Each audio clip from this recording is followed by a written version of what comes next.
இன்னைக்கு நம்ம குரோகோஸ் basketball season 2 25th அந்த ஃபைனல் எபிசோடு தான் பார்க்க போறோம். இதோட சீசன் 2 முடியுது. முராசகி திருப்பி மேட்ச்ல ஆர்டருக்காக வந்திருப்பானா, இந்த தடவை பார்த்தா முடியெல்லாம் கட்டிட்டு வந்திருக்க, ஆஹா பார்த்தாலே பயமா இருக்கே அப்படின்னு பசங்க நினைப்பானுங்க. அப்ப குரோகோ முராசகி கிட்ட டைம் அவுட்ல நீ பெஞ்சில உட்காந்துருக்க தோனிய பார்த்தா நீ ஏதோ கிவ் அப் பண்ணிட்டு மேட்சே ஆட மாட்டேன்னு நான் நினைச்சேன்னு சொல்லும் போது, நீ நினைச்சது என்னமோ சரிதான், நானும் அதான் பண்ணலான்னு பார்த்தேன், இருந்தாலும் பசங்க விட மாட்டேங்கிறானுங்க, அது மட்டும் இல்லாம உங்களை தோக்கடிக்காம எப்படிப்பா என்னால நிம்மதியா இருக்க முடியும்னு சொல்லும் போது நம்ம குரோகோவும் கமான் நானும் தோக்கறதுக்கு தயாரா இல்லன்னு சொல்லுவான். மேட்சும் ஆரம்பிக்குது. டட்சியா பாயிண்ட் தான் பால் இருக்கு, அவன் எடுத்துட்டு ஷூட் பண்ணலான்னு போனான். ககாமி டட்சியாவை தடுக்கிறதுக்காக வரானா, டட்சியாவுக்கு புரிஞ்சிருச்சு, ஓகே ஃபைன், நீ எப்படி என்னோட பெட்டரான ஒருத்தன் தான், நீ ஒரு ப்ராடஜி ஜீனியஸ் தான், உங்ககிட்ட நான் தோத்துட்டேன் தான், ஆனா ஒரு டீமா நாங்க தோக்கறதுக்கு தயாரா இல்லன்னு அவன் பால ஷூட் பண்ணாம நேரா முராசகிக்கு பாஸ் போட்டு விட, முராசகி அங்க ஒரு டங்க் அடிக்கலான்னு பார்த்தா உள்ள போந்து ககாமி அதையும் தடுக்கிறதுக்காக முயற்சி பண்றான். அண்ட் முராசகியும் எதை விடவுமே எனக்கு தோக்குறதா என்னைக்கும் பிடிக்காதுன்னு திருப்பி நம்ம டட்சியாவுக்கு பாஸ் போட்டு டட்சியா தான் அங்க பாயிண்டையே ஸ்கோர் பண்றானா. அதை பார்த்த எல்லாருக்கும் அதிர்ச்சி, என்னடா அது முராசகி பாஸ் எல்லாம் பண்றானு. சோ அதுவே இப்போ நம்ம ககாமி பார்த்தா இசுகி சீனியர் எப்பவுமே பால் இட்டு வருவார்ல, அந்த பொசிஷன்ல ககாமி நிக்க குரோகோவுக்கு பாஸ் போட அவன் கரெக்டா பாஸ்கெட் கிட்டே போடும்போது உள்ள போந்த ககாமி அங்க அசால்ட்டா பாயிண்டையே ஸ்கோர் பண்றான். சோ அந்த மாதிரி பாயிண்ட ஸ்கோர் பண்றதுக்கு நம்ம ஹீரோஸ் முழுக்க ககாமி நம்பி மட்டுமே தான் ஒர்க் ஆயிட்டு இருக்கிறாங்களா. இத பார்த்த அவமனேவும் ஒரு மாதிரி ஐரானிக்கா இருக்குது இந்த மேட்ச் அப்படின்னு நினைப்பான். ஏன்னா எப்பவுமே டீமா ஆடணும் அப்படின்னு சொல்ற சேரின் இந்த இடத்துல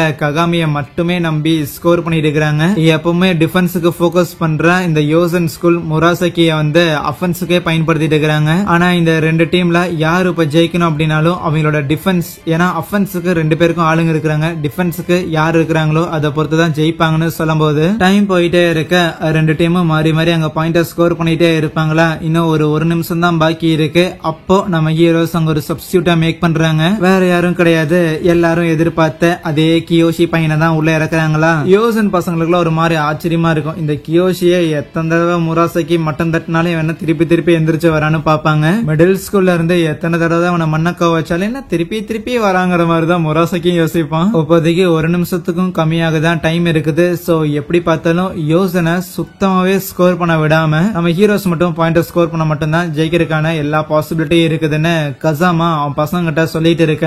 யோசன் கையில தான் பால் இருக்கும். நம்ம டட்சியா எடுத்துட்டு போய் முராசகிக்கு பாஸ் போட அவனை தடுக்கிறதுக்காக ககாமி வந்தாலும் அவன் அப்படியே பின்னாடி திருப்பியும் டட்சியாக்கு போட்டா டட்சியாவை தடுக்கிறதுக்காக கியோஷி வரான். ஆனா கியோஷியை பார்த்து டட்சியா பயப்படல, ஏன்னா என்னோட ஷாட்டை ககாமினால பிளாக் பண்ண முடியலாம், நீங்கெல்லாம் எனக்கு ஒரு ஆளே கிடையாதுன்னு அவன் அங்க ஷூட் பண்ண போகும்போது நம்ம கியோஷி சீனியர் தடுக்கிறதுக்கு ஜம்ப் பண்ற மாதிரி இருக்கும், இருந்தாலும் தடுக்க மாட்டாரு, அது ஒரு ஃபேக்கா தான் இருக்குமா. நீ என்ன ஃபேக் வேணாலும் பண்ணிக்கோ, ஆனா என்னால ரொம்ப ஈஸியா அந்த இடத்துல ஷூட் மேக் பண்ண முடியும்டா அப்படின்னு டட்சியா ஷூட் பண்ண போகும்போது அதுக்கு கியோஷி சீனியரும் கமான் டட்சி, அவனோட பால் என்னால தடுக்க முடியாதுன்னு தெரியும், இன்னும் சொல்ல போனா நானே தான் தடுக்க வேண்டாம்னு நினைச்சேன், ஏன்னா ஒரு தடவை பாலை போட்டுட்டு திருப்பி இன்னொரு தடவை தான் நீ அந்த பாலை ஷூட் பண்ற, சோ அப்படி இருக்கக்குள்ள நீ ரெண்டாவது தடவை ஷூட் பண்ணும்போது கண்டிப்பா இன்னும் கொஞ்சம் கீழே வந்திருப்ப, அப்படின்னா என்ன கீழே இருந்து தான் இன்னொரு பாலையும் ஷூட் பண்ணுவேன், அப்படி நீ கீழே வர அப்படின்னா உன்னை தடுக்கிறதுக்கு ஒரு ஷார்ட்டான பிளேயரால கூட முடியுங்கும் போது நம்ம கேப்டன் ஹியூகா உள்ள புந்து அந்த பாலை தடுக்கிறாரு. நேரா நம்ம பசங்க பால் எடுத்துட்டு போக ககாமி ஒரு 3 பாயிண்ட் ஷூட்டருக்கு போறானா, உள்ள போயிருமான்னு பார்த்தா கிடையாது, ஒரு ரீபவுண்ட், ஆனா கீழே இருக்கிறது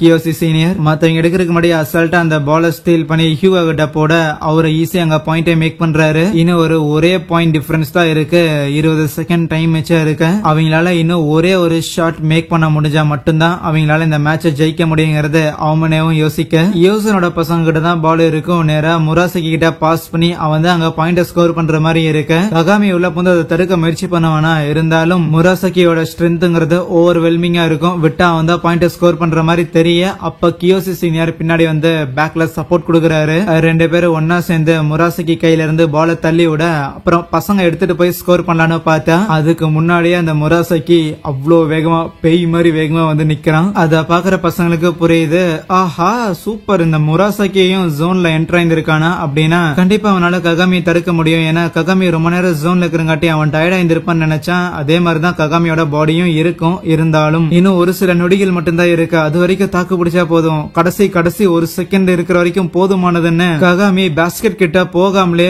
பாதியில இருந்து ஒரு ஹைட்டான ஜம்ப் அவனை மேக் பண்ணுவானா. முராசகியும் அதை தடுக்க முயற்சி பண்ண எங்களை அங்கிருந்தே குதிக்கிறான், அவ்வளவு தூரத்துல அவன் பாஸ்கெட் கிட்ட வரைக்கும் போயிருவானா என்ன அப்படின்னு எல்லாருக்கும் கேள்வி இருந்தா நம்ம ககாமி பாஸ்கெட் கிட்ட போற ஐடியாவே இல்ல, அவமனே மாதிரியே பால கல் அவுட் எறிகிற மாதிரி எரிஞ்சு அங்க பாயிண்டையும் ஸ்கோர் பண்றான். அதை பார்த்து எல்லாரும் ஆச்சரிய ஆச்சரியப்பட்டா ஆச்சரியப்படுறதுக்கு நேரம் இல்ல. முராசகி அப்படியே பாலை எடுத்து பாயிண்ட் ஸ்கோர் பண்றதுக்காக வேகமா ஓட நம்ம ககாமி ஆல்ரெடி டயர்ட் ஆயிட்டா, அவனால போக முடியாது. சீனியர்ஸ் எல்லாரும் பின்னாடி ஓடி வந்துட்டு இருக்காங்க. எப்படியும் முராசகி பாயிண்ட் ஸ்கோர் பண்ணிடுவான் அப்படின்னு எதிர்பார்க்கும் போது ஆல்ரெடி ஹூக்கு கிட்ட வந்தோம். முராசகியால ஜம்ப் பண்ண முடியல, காலெல்லாம் வலிக்க ஆரம்பிக்குது. என்ன கடைசி நேரத்துல வந்தது அப்படி நடக்கணும் அப்படின்னு சொல்லி முராசகியால அதை நம்ப முடியாம இருக்க, சரி அட்லீஸ்ட் த்ரோ பண்ணலான்னு பார்த்தா அதுக்கும் பாடி ஒர்க் ஆக மாட்டேங்குது. அப்பதான் யோசனோட மத்த பசங்களுக்கு புரியுது, ஆரம்பத்துல இருந்தே நம்ம கியோசி சீனியரோட பாலை தடுக்கிறதுக்கும் இந்த ககாமி பையனோட பாலை தடுக்கிறதுக்கும் அதிகமான முறையில இந்த முராசகி ஜம்ப் பண்ணிருக்கான். யூசுவலா எல்லா மேட்ச்லயும் சும்மா நின்னுகிட்டே பால தடுக்கிற ஒருத்தன் இந்த மேட்ச்ல அதிக முறை குதிச்சிருந்திருக்கான். அதனாலேயே அவனோட லிமிட்டையும் அவன் ரீச் பண்ண கரெக்டா பின்னாடியே வந்த குரோக்கு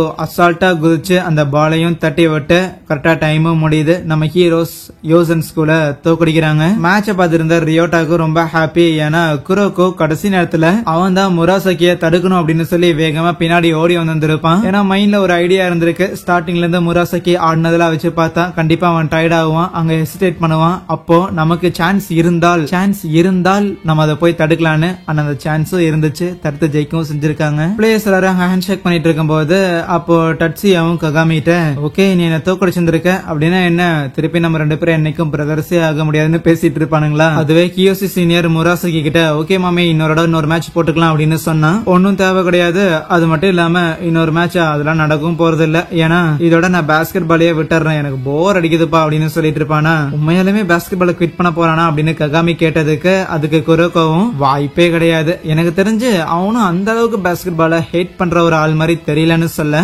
பேக பேக் பண்றதுக்கு போகும்போது அப்போ டட்சியாவும் போயிட்டு ரொம்ப எல்லாம் ஃபீல் பண்ணதா சரியா, கண்டிப்பா அடுத்த மேட்ச்ல நம்ம ஜெயிப்போம்னு சொல்லும் போது அவன் அப்படியே கண்ணெல்லாம் கசக்க ஆரம்பிச்சிருவான். சீனியர் பசங்களா என்னப்பா முதல் தோல்வியா அப்படிங்கிற மாதிரி சொல்லி அவனை ஆறுதல் படுத்திக்கிட்டு இருக்க, இருந்தாலும் இந்த தோல்விங்கிறது முராசகிக்கு வேணும் அப்படிங்கிற மாதிரி தான் அவன் டீம்ல இருக்கிற எல்லாருமே நினைக்கிறாங்க. அப்ப மோமோ அவமனே கிட்ட ஆமா ஒருத்தர் ஜோன்ல என்டர் ஆகணும் அப்படின்னா அவங்களுக்கு பாஸ்கெட் பால்னா ரொம்ப பிடிக்கணும்னு சொன்னையே, அப்படி இருக்கக்குள்ள எப்படி முராசகி ஜோன் என்டர் ஆனா அப்படின்னு கேட்டதுக்கு அவமனேவும் ஒருவேளை நம்ம நினைச்ச மாதிரி முராசகி ஒன்னும் பாஸ்கெட் பால வெறுக்கிற ஆளா இல்லையோ அப்படின்னு யோசிக்க, ஆனா அதுவே அங்கிருந்து கிளம்புறதுக்கு முன்னாடி நம்ம ஹீரோஸ் அடுத்தது செமிஃபைனலுக்கு போக போறாங்க. செமிஃபைனலுக்கு டே ரியோட்டா பசங்களா ஒழுங்கா வந்துருங்கடா அப்படின்னு அவனுங்கிட்ட சொல்லிட்டு தான் போக, அதுவே நம்ம மிடோரிமா இந்த அக்காஷி பையனா ஓரமா நின்று முறைச்சு பாத்துக்கிட்டு இருப்பான். அடுத்த மேட்ச் அவங்களுக்கு ஸ்டேடியம்ல இருந்து வந்துகிட்டு இருக்க நம்ம குரோக்கோ ககாமி கொடுத்த அந்த ரிங் இன்னும் தூக்கி எறிஞ்சிருக்க மாட்டான். என்னமோ நீ ஜெயிச்சுதான் இனிமேல் நீங்க ரெண்டு பேரும் பிரதர்ஸே இல்லங்கிற மாதிரி ஏதோ பேசிட்டு இருந்தீங்க, நீங்க ரெண்டு பேரும் முட்டாளுங்களா அப்படிங்கிற மாதிரி திட்டிட்டு இருப்பானா. அதுவே தோத்து போன டட்சியாவை அலெக்ஸ் போய் மீட் பண்ணிருக்க,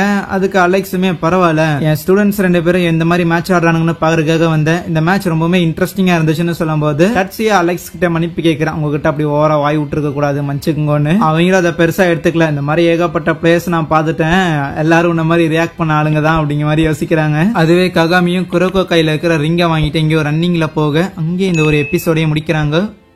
சரி, தேங்க்யூ.